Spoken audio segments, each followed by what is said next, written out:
Blight by Orpheus Kidwell, Chapter 5, Part 2, Outside Noval. Yagura found himself having moved south from the White Curtain with the Red Horde, with Raven to a settlement she called Noval. She had explained that this was the main base of her people. To Yagura, it wasn't fit to even be called that. The housing was little more than quickly put together shacks. The walls were basically just palisade. Hell, the only thing they seemed to have correct was their farming, but that was likely the horde who worked the land. But that was likely due more to the fact that the laborers were slaves captured by the horde who worked the land. Raven seemed to see the state in his eyes and asked him about it. This is nothing more than a tenement prancing around as a village. You have crops, but what if there was a grim attack? What if the huntsmen find it? These buildings would go down if I shook the air hard enough. A few hits from my tail, and your sorry excuse of a wall would be nothing more than planks on the floor. How can you call this anything even approaching a settlement with these horrid conditions? Raven's men seemed to have frozen at Yagura's tone. They were looking at Raven, waiting her response. She only smiled. The now maskless woman's red eyes were alight with amusement at how the newest recruit refused to bite his tongue.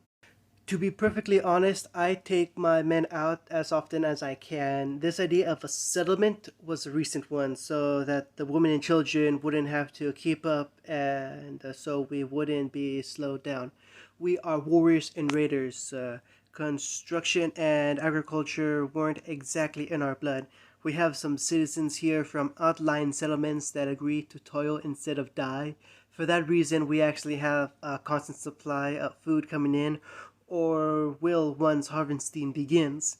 Our reserves are still pretty high from the last chain of raids we led and from the hunting expedition that some of my men took a week ago. However, you aren't wrong to question what would happen if we ourselves were raided. It is certainly something that I didn't think to ever happen. Raven shrugged in an uncaring sort of way. Then she turned her eyes to the boy with a sneaky sort of grin. Do you have some experience in any of these areas? Yagura sighed. He really shouldn't. He should look for his siblings. That said, Naruto wouldn't approve of leaving these people defenseless. Well, maybe these people. That said, Yagura couldn't help but sympathize more with the horde than other settlements, given they offered him a chance to gain strength and also help find his siblings. There was no telling where they were, but having a base of operations he could rely on would certainly help the search. In some areas, I do. First of all, your wall is going to need reinforcement. Palisade made of wood won't do anything but give you a few minutes in the event of a grim attack, especially without any towers. You're going to need more laborers so you can have a proper stone wall. These buildings are going to have to come down whenever you have laborers to build housing in an effective way. I know a little of that, thanks to my past, but not enough to give you anything but the most basic type of defensive buildings. I know far more about fortifications to keep a base protected. My brother was the one who learned about our agriculture. We need to find him first. The coast isn't far off either, so getting some fishers out there would be a good idea. On top of that, if you could build up a navy, then you'd have protection by sea and a way to begin branching out to piracy. There are a lot of things you can do with this location, but you first need to make sure it can withstand even the most basic grim attacks. Raven's smile slowly grew until she patted the boy's head. I believe you will fit in nicely here. Can I count on you to lead these projects if I can supply you with the proper amount of slaves? Yagura looked at the woman before nodding. If nothing else, having a proper home to bring his siblings back to would be a great course of action. Wonderful. If that is the case, then I'll allow my men to rest and we'll go on a raid first thing tomorrow. I'll have you come with me so that we can figure out what supplies we need to snatch in addition to the laborers. I assume the wall is the first project you want to work on? If you speak truly, food is not an issue. If that is the case, then yes. I would prefer to stay somewhere that I don't have to worry about a grim attack destroying us due to improper fortifications. Of course, she didn't have to know that he could destroy Grim on a whim, but it was more preparation for when he got the others here to Noval. With that thought, Raven began leading him through the not quite yet village that he was now in charge of improving. Xiaolong Rose residence. Naruto looked at Ruby's finally lightly sleeping from with a smile. Under his careful administrations over the last 24 hours, she seemed to be recovered back to normal.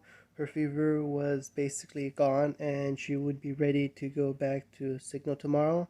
Of course, this weekend was different than they usually had, but he was more than content with that. Ruby was okay, and that's what mattered. On Saturday, after he'd gotten in contact with Yang, he'd had to endure a few minutes of her trying to tease him, though he still wasn't sure why, before she finally told him where to find the ingredients he wanted. Half an hour later, and he had fed Ruby the soup he prepared.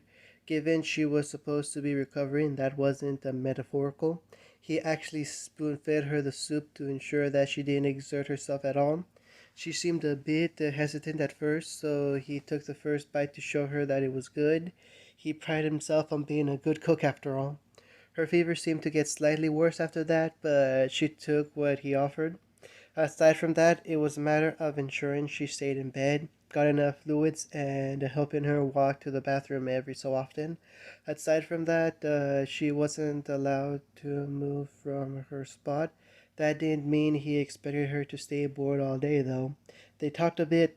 He read her several of his favorite stories that he downloaded to his scroll, and even went through her own books to read them to her. She was asleep by the time that Yang arrived back from Vale.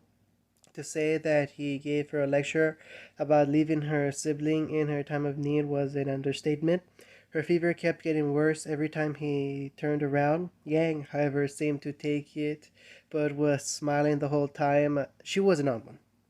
By the time she returned, it was well past dark, and Taiyang asked him if he would rather just spend the night than go off at night. Apparently, that was when the Greymon patch were most active. Naruto supposed it was a case of Grim turning nocturnal in response to there being a huntsman academy in the center of the island. Still, while he could just fly back to Vale safely, if Taiyang offered, it meant that he would be able to stay here in case something happened to Ruby. Thankfully, nothing did. It seemed that he might have been worried over nothing unnecessarily. Still, he was more than happy with the results of his work. Placing his hand on the girl's forehead, he was even happier to feel that she was somewhat cool instead of the warmness of yesterday. Everything was going splendidly in his opinion.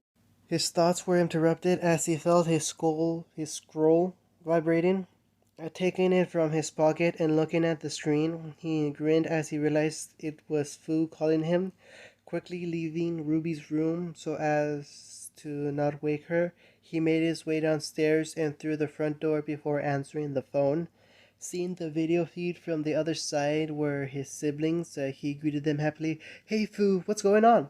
Seeing how he wasn't in any danger, his already high spirits were even better. "Hey Naru, I just wanted to call you to check in on things. I know you usually go on a date with that human every weekend, but I thought if I caught you early enough that you could talk. You aren't already with her, are you?" The brunette seemed to be looking at his screen. "Actually, where are you? That looks like some sort of forest. I don't remember anything like that in Vale when we were there."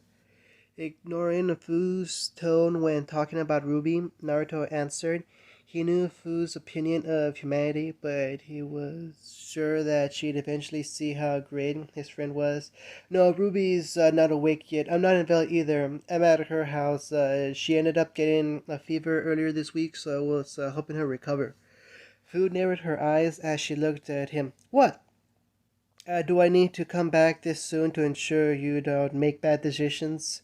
I knew I couldn't trust Yuji and Utakata to watch you. Listen, Naruto, you may be the leader, but you have this tendency to trust people. It's gotten us out of some situations before, but I don't want you to end up paying for it. You worry too much, Fu, he replied offhandedly. I'm fine. I was just helping out a friend in her time of need. It's the same thing I would have done for you if you were sick. In fact, it's the same thing I did do for you several times. The girl seemed to soften a bit, but shook her head. Okay, I'll take your word for it. I swear, though. All I need is a reason, and I'll make sure that girl's entire family pays for hurting you. That the softening immediately disappeared as his eyes became fierce, her hand nearly grabbing Chomaine. She calmed a bit after she realized that sign. Anyways, I was trying to find out if anything interesting happened while we've been gone. I know the semester hasn't started yet, but I wanted to get in contact now since we actually have a signal for once. The blonde thought about what she asked for a moment before smiling. Yeah, a lot has happened since you left. Where do I even begin? Fu wasn't here for any of it, but he was still glad he would have a chance to explain to her what a normal life felt like. Maybe he could still convince her to come back in time for the semester. That would be pretty great, wouldn't it? Higher Archipelago, Stama Island. Off the southwestern tip of the kingdom of Vakio lies an island chain that has commonly become known as the Haya Archipelago. This area of Vacuo is well known for its pouring rains and terrible thunderstorms, a rarity amongst the entire western half of the continent. At the very epicenter of this archipelago, there is an island in particular known as Stama for its tendency to swallow up any ships that stray too closely. Officially, the Kingdom of Vacuo states this is due to a series of whirlpools set up from Stoma due to its very particular conditions. In reality, it is all artificial and hidden by the officials to protect a specific individual.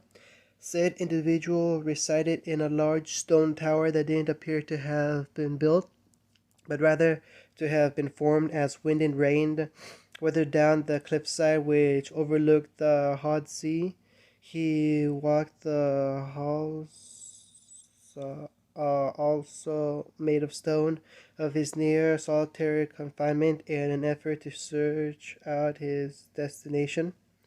The man was tall, taller than most humans, but nowhere near inhuman. His hair was a deep dark red, while his eyes were purple with six concentric rings shining brightly. He wore very little aside from a large black cloak that covered his entire body and carried a ringed monk's staff to aid him in each step. This was Nagato Uzumaki, leader of the New Dawn and god of this world, as far as he was concerned anyways. As he took each step, the man winced in pain but shook it off until he made his way to a particular chamber. In this chamber, he regarded the sole occupant. It was what appeared to be a fully nude teenage girl who he had imprisoned. Her arms were raised high over her head and cuffed in iron, which itself hung from the wall by thick chains. The girl also hung her feet sparing few inches above the ground to keep her from escaping. Gripping his staff, which seemed to be made of a material that was blacker than the blackest color, he prodded the woman between the ribs with the butt end of it. With a shriek, she came awake and began panting. Tell me what you see, priestess. The girl herself appeared terrified as soon as she saw him. She was no more than 14 years old, with platinum blonde hair down to her waist that was heavily disheveled and coated with blood in this place, dirt in that. Her eyes were a light violet color that lacked a pupil. "Please, this is unnecessary," she begged. "I'll tell you, just don't touch me with that thing." Nagato nodded as the priestess, as he called her, closed her eyes and seemed to shake a moment. She winced before looking at him. "You will be killed. I can't tell when, but you will be killed by the powers of a clock. Your time will come to an end when the one who controls time and the one who leads Grimm come together with the tribes of Remnant and the warriors with silver eyes. Beacon Academy will be your undoing." Nagato grimaced before slamming his staff into the floor, leaving a visible scorch mark in the stone. "I see. I will prepare accordingly then. Sleep, priestess. I will have need of you again. For now, I must pay Dr. Orochimaru a visit."